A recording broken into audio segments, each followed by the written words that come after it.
Hello and welcome to Do It Yourself channel. Today I will show you where to find the option and how to turn on high contrast fonts in Samsung Galaxy S22. So where to look for high contrast font options and how to turn it on.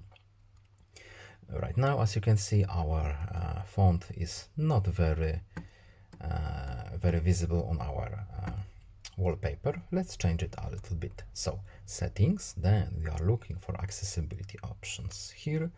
Then in visibility enhancements, we have high contrast fonts. Right now it's turned off by default, so let's turn it on and let's now see how our letters look like. So we have a white border around our black fonts in every, and here we have black border around our white fonts, so it's a little bit more visible, but it's still better to change our wallpaper if we can't see.